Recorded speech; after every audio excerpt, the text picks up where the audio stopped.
शूद्राधिकाकडे त्यांनी पाहिलं नाही, पण आमच्या संत महात्म्यांनी त्याच्यापेक्षा जास्त.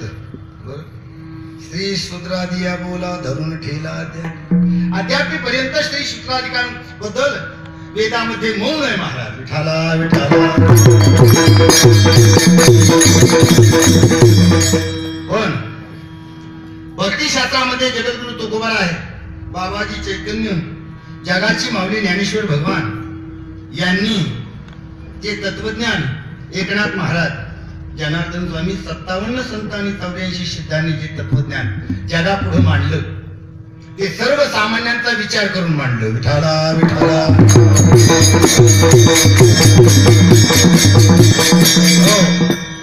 हे तत्वज्ञान जे आहे ते आपल्या अंतःकरणापर्यंत भिडावं लागतं, हृदयापर्यंत भिडावं लागतं.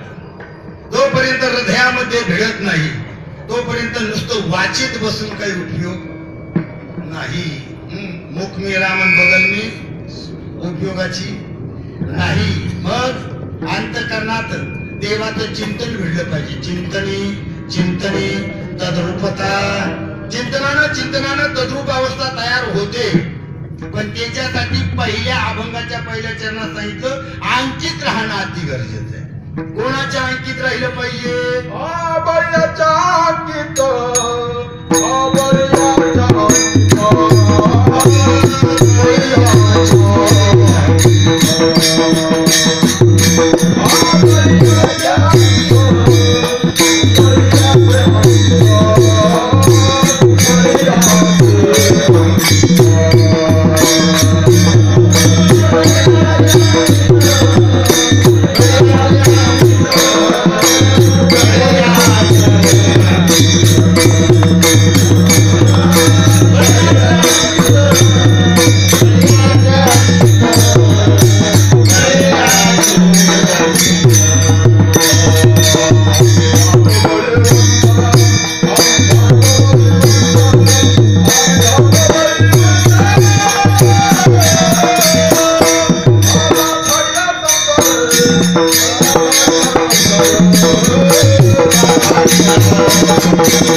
बळ्यांच्या अंकित राहणं गरजेचं आहे महाराज. आता जर बारकाईने विचार केला तर बळ तरी किती प्रकारची, कोणच्या अंकित राहायचं, साधूच्या जवळ कोणतं बळ प्राप्त होतं? विठाला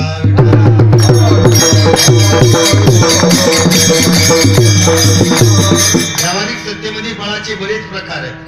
त्याच्यामध्ये पहिल्या नंबरचं बळ आहे त्याला शरीर बळ म्हणतात. शरीरामध्ये बळ असावं लागतं, शरीर बलशाली असावं लागतं. शरीरातच बळ नसत तर मेळ बसू शकत नाही. दुसऱ्याने उठून जर त्याला उभं करावं लागत असेल तर मेळ बसणार नाही. शरीरातल्या बळाला देखील फार किंमत आहे. शरीरात बळ असलं पाहिजे. पण ज्याच्या शरीरात बळ आहे ना त्याच्या मेंदू कुठं असतो माहिती? पहिलवानाचा मेंदू गुडघ्यात. एवढं खाली कसं काय कळत नाही. म्हणजे याचं कारण ज्याच्या शरीरात बळ आहे तो कोणला गुडघन कोणला कोपार आम्ही सांगतो.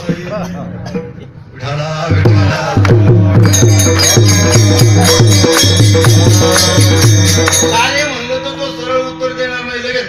अरे म्हणलं तर काय काय झालं सुरुवातच व्हा. याचा तरी गुडघ्यात येतो पहिलवानाचा. ड्रायव्हरचा कुठं असतो? ड्रायव्हरचा मी तुम्ही ड्रायव्हरचा भेजा टाचत असतो खाली.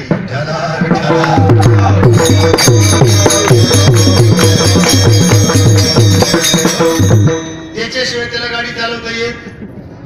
इथला भेजा तिथं आला पाहिजे तेव्हा तो पुढं क्लच दाबायचा, कधी ब्रेक दाबायचा, कधी आक्सिलेटर दाबायचा. एकाशाने करतो पायाने केल्याशिवाय राहत नाही. मग पहिल्या नंबरचं बळ आहे शरीर बळ. पण शरीर बळ ज्याचं जास्त आहे महाराज, ज्याच्याजवळ शरीर बळ आहे त्याला दम धरत फार अवघड आहे. कोणतंही बळ प्राप्त झालं का माणसाला दम नाही निघत. विठाला विठाला. आणि सत्सद विवेक बुद्धी शरीर बळाच्या जवळ नसते. ज्याचं शरीर जेवढं मोठं तेवढी त्याची बुद्धी क्षीण होत चालते. क्षीण. विठाला विठाला.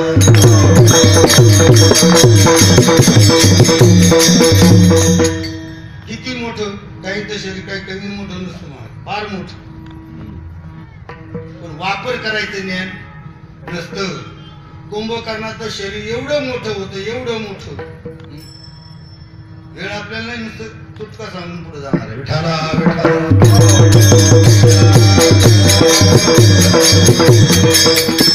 6 महिने झोपायचं आणि 6 महिने जागा राहायचा. बरं,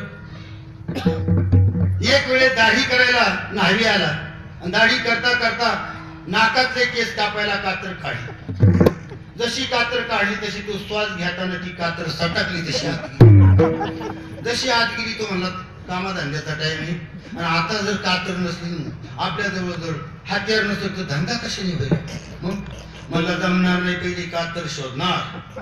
मग कातर शोधायला हा पुतळस्तो आतमध्ये निघाला नाही. चालता चालता चालता चालता दिवस माळावला मध्ये मुक्काम झाला. पुढं नाकामध्ये. दुसऱ्या दिवशी सकाळचा उठला आणि परत चालायला लागला तर तिकडून एक रस्ता येत होता. जय हरी रामकृष्ण, हरी रामकृष्ण. काय भानगडे म्हणले माधवराव तुम्ही इकडं कुठं? मला काय सांगायचं, याचा केस कापा गेलो नाकातून कातर सटकली. जशी सटकली तशी आतच गेली. मला धंद्याचा टाइम आहे, आम्हाला तशाने बोलुतकी मिळणार नाही. पूर्वीच्या काळाची गोष्टी, आता सगळे पैशावर कारभार आहे. पूर्वीच्या काळात बोलुतकी दिली जायची, म्हणजे धान्य दिलं जायचं. मला धान्य मिळणार नाही, त्यांचा जर धंदा व्यवस्थित केला नाही तर मग मला काय झालं, मला कातर शोधायला निघलो. तो मला येडा कशाने, कातर तुला मिळणार. का मिळणार नाही? असं कसं आपशा कोणी बोलतो, काय मिळणार नाही कातर, काय कारण? अरे म्हणला 15 दिवस झाले माझा उंट हरवला, मी शोधून शोधून उंट मिळाला नाही, तर तुझी कातर कधी सापडायची.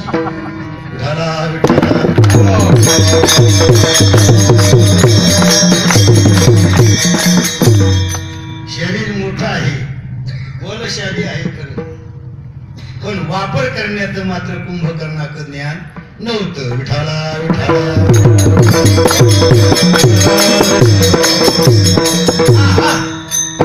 म्हणून पहिल्या नंबरला पहिलं बळ आहे त्याला शरीर बळ म्हणतात. शरीर बळापेक्षा श्रेष्ठ बळ आहे पुत्र बळ. बर,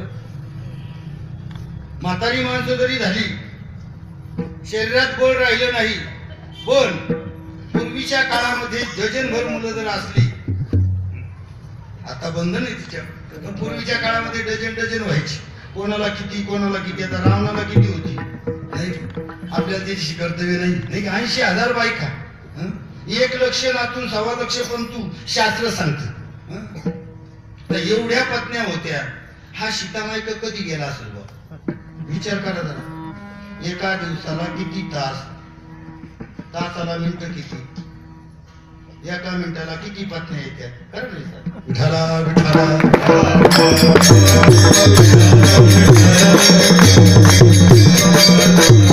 तरी देखील हा इकडं कसा वासना त्याच्यापेक्षाही ओढाळे. जितका भोग तुम्ही जास्त भोगाल तेवढा भोगाची आसक्ती वाढते. म्हणून तुकोबाई सांगतात, ज्ञानेश्वर महाराज सांगतात, भोगा तुम्ही रेगता मन मन माझी मिनता, हळूहळू पंडू सुता मीची होईल. भोगाचा त्याग झाला पाहिजे. बरं, जोपर्यंत भोगाचा त्याग होत नाही. म्हणून जगामध्ये लागल तेवढे देश असतील महाराज, गणती करता येणार नाही एवढे देश असतील, पण सर्व देश आहेत ते भोगवादी देश आहेत. माझा भारत देश, माझा हिंदू राष्ट्र, माझा मराठा हा फक्त त्यागवादी देश आहे. म्हणून इथं त्याग शिकवला जातो, भोग नाही. विठाला विठाला.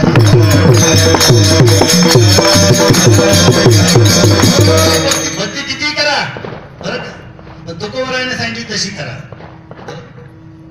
त्याग करा शिका. त्याग जोपर्यंत आपण त्याग करत नाही तोपर्यंत आपल्याला त्या भक्तीचं फळ मिळत नाही. निष्फळतेला भक्ती जाते. पहिल्या नंबरला त्याग तुकोबारायांनी सांगितलं. सकळ त्यागाचे त्यागी ते पण. कृष्ण भगवंत सांगतो उद्धवाला, सकळ त्यागाचे त्यागी ते पण. उद्धवा मी तुझं सांगील खून. सपोळ सांडावा अभिमान हे मुख्य लक्षण त्यागाचे. तुकोबाराय म्हणतात अभिमान मुरे ओढाव घ्यायची पुरे. होता ती बरवे ऐशे शकून लाभाचे. अभिमान गेला अभिमान